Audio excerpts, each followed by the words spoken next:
Hey, welcome back to another day, another vlog. Good to have you all back again. This shift change night, Tuesday. Yeah, pretty quiet day actually. It was very unusual for a Tuesday. Normally it's hectic on the last day before we swap over to night shift. But yeah, no, it worked out pretty good. So, and the other thing on that was, it was really quiet in the tech world. So yeah, it's a little bit of a quiet day. Going to talk about a couple of things. A little bit of stuff with internet, Starlink, some Apple stuff, the pricing for those Canon lenses, and the Melbourne Cup today. That was probably the biggest news for Australia. The Melbourne Cup still running, even though COVID on. Melbourne just got out of their lockdown, but somehow it's still run. I don't think there was too many people at the track. It looked pretty bare when I watched the replay. But yeah, now on a sad note on the Melbourne Cup, I do want to say, yeah, poor old horse, Anthony Van Dyke. The horse broke its fetlock during the race, the poor thing, and they had to put it down. So yeah, terrible news for the owners of that horse. Yeah, they're all fogging up. Never want to see a poor animal get hurt. Yeah, unfortunately, there's been 7 die in Melbourne Cup, so yeah, real tragedy actually. Poor old fella. Yeah, you can see the footage. It sort of come around the last bend, and it sort of just pulled up, and yeah, obviously it's a tough game racing, and it's hard on the jockeys and the horses. And yeah, unfortunately, horses, if they get something wrong, they generally get put down. So it was just terrible news. But congratulations, 30-1 the winner was. Just insane. Twilight Payment Way, I think it was. Twilight Payment?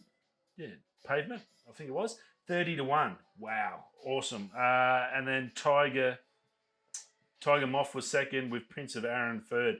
Tiger Moth I probably would have got on, but it would have come second, so I would have probably lucky to get my money back. But yeah, how's that? A winner 30-1. If whoever's got bets on that one today would have done pretty well, I reckon. That's a damn good bet, 30-1. You'd be very, very happy. If they did, they're probably having a few beers now to celebrate. So yeah, good to see they got the race done. Obviously, Melbourne, if you're from overseas, Melbourne Cup's one of the biggest horse races on the planet.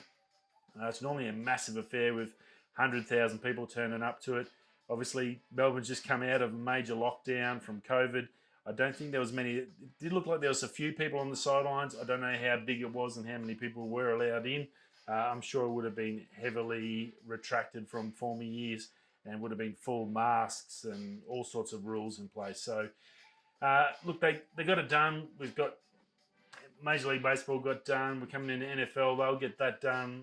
We're adapting, I guess, to this new way of life. It's not like it used to be where you could do that. I think we're probably would, as I said the other day, we don't even know about any sort of vaccines. No one's even talking about a vaccine anymore in government, so which is really, really weird. I still think that's crazy that all of a sudden after June, when they all went into the last stage of trials, before they pumped this vaccine out, that now we hear nothing. I still think that's a little bit crazy, but we're still getting stuff done, so it's good to see they got the Melbourne Cup done. They didn't have to put that off, which is sort of bodes well, I guess. The Olympics got reset till next year, so I'm sure they'll find a way to do the Olympics now. They'll have another 12 months to plan around it and work out a way that no matter what, they can get that done. So yeah, look, sports are going to happen. People need to still do stuff. It's a massive industry too. A lot of people rely on the money from these races as well, so as part of their salaries. So you've got to keep those people employed as well. So it's not just about a bit of fun. It's a big industry. So congratulations to winner, and obviously poor old Anthony Van Dyke owners. Condolences to you. Not fun. Now on to some more funner stuff. Starlink. I have mentioned a few times they have asked for early adopters to come on and try it out. That's in the States and Canada, majority of. They're now saying they're getting ready to do the pricing and everything for that. Now they've readapted, or not readapted. They've readjusted the speeds that they're predicting to start with. So it's at the moment, and it was quite funny actually. I thought I did chuck a comment on Lou Laters there when he was talking about it. they're saying that now it's probably only going to be 50 to 150 megs a second. I was like, wow. If I think most Australians, if we get 50 to 100 megs a second with our poxy 20, 30, $40 billion NBN we just all got hosed for from our government, which is a friggin' optical fibre straight to a house, we can't even get those speeds. So that's just mind-boggling that we can get satellites in the air to shoot down better speeds than what we're getting out of a friggin' hard wire. That's just insane. How bad is the NBN in Australia? It's just I know it's a big place and you've got to do a lot of things, but even still, we've all got optical fibre now, or even where I've got fibre to the premise, and I still can't get 150 megs a second. So that's just ridiculous. Now, price-wise, obviously, it's going to get better as it expands and more people. There's a $500 US setup fee, and that some sort of tripod or something you've got to set up. They call, and you get a router as well. So you've got to have that, and then it's $100 a month, and then you get those speeds. I'm assuming it's unlimited data, so there's nothing in there about a data cap. It's just only speed. So that's pretty cool.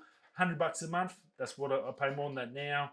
So if we can get it in Australia for $100 a month and get 150 megs a second, download and upload, that would be insane. And yeah, catch you later, Telstra. That'd be pretty much the end of Telstra. My dealing with Telstra, I would be telling them to go jump.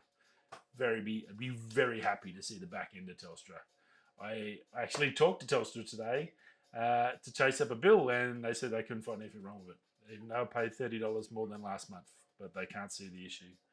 And it took me 45 minutes to get an answer through their messages. So yeah.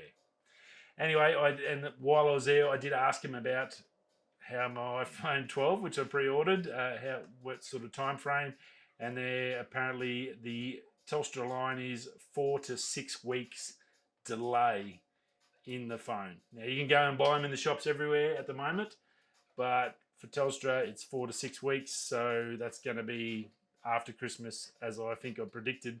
I said a few times we're not going to see them till after Christmas, and because I'm a small business customer, I'm way down the bottom of the food chain, and we all know money talks.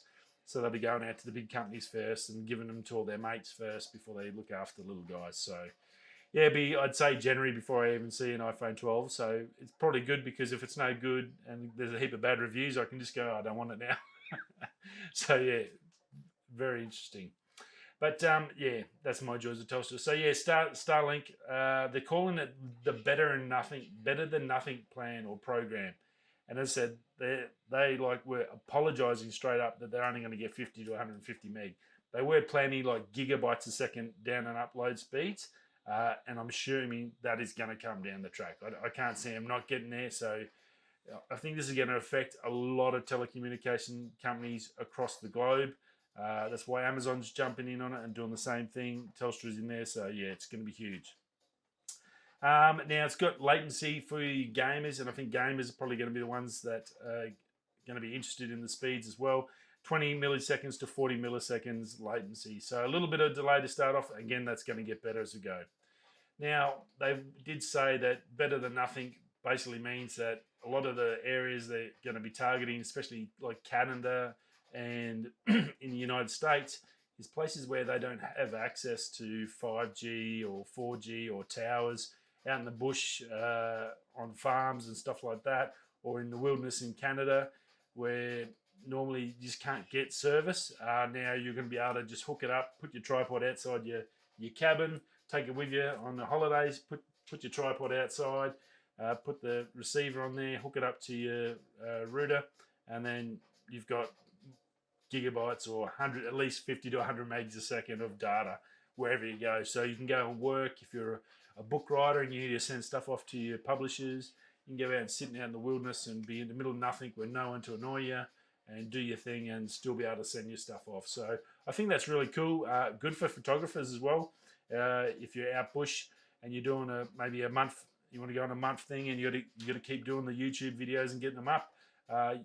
Theoretically, you should be able to go out, do your videos, edit them at your campsite, and then just keep uploading them each week and not come home. So you could do like a 2 or 3 month swing out and just not come back, and never have to worry about having good internet. So very cool. I'm very excited about the Starlink side of things. So stay tuned. I'll keep you up to date as I hear more about that.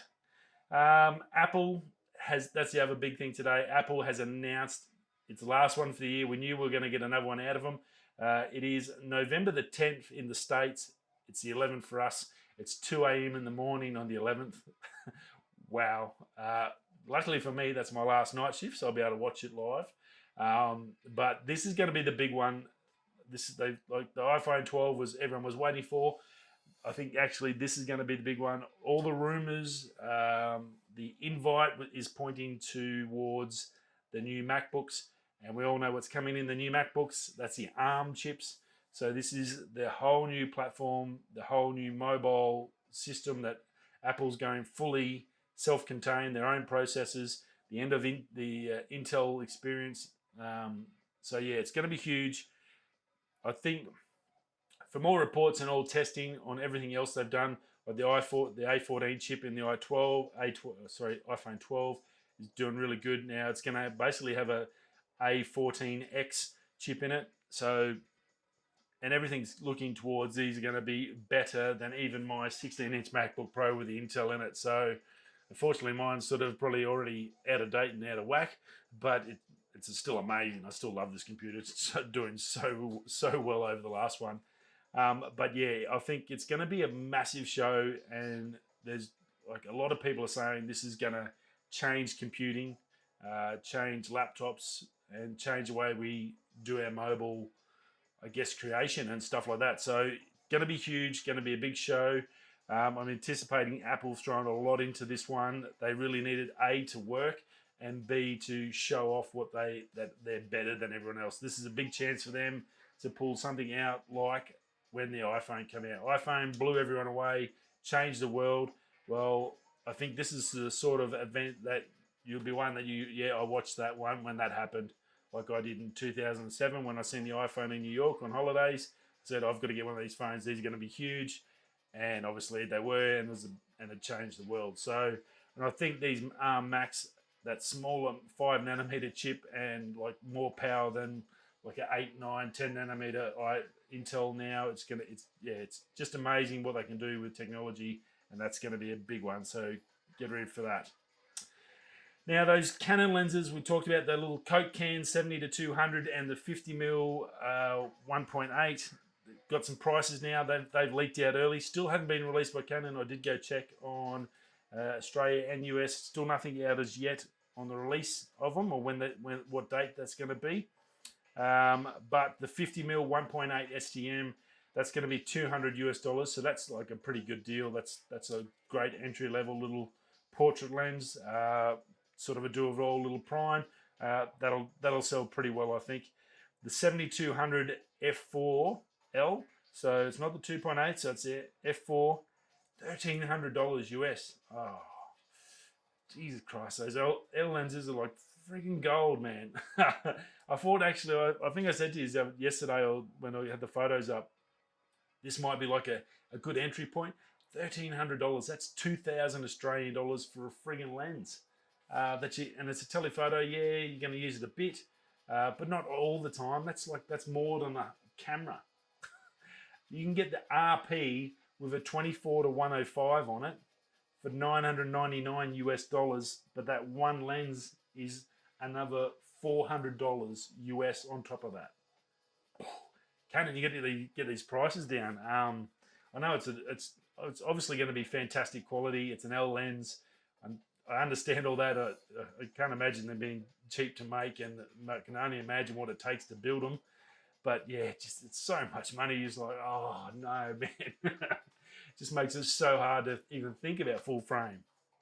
Yeah, and I think that's what stops a lot of people with cameras and why they just go to their phone, because like I get an iPhone 12 or an iPhone that'll take a good photo, and to get a full frame one, you got to spend $3,000, $4,000 just to get a freaking camera. It's not alone all the rest of the stuff. So yeah, it makes it. It's just What do? That's life, isn't it? you can't have everything for nothing. But look, I can't wait to see it. It's super tiny. Like it's got to be that big for a 7200. the technology is just insane what they're doing. So yeah, awesome stuff.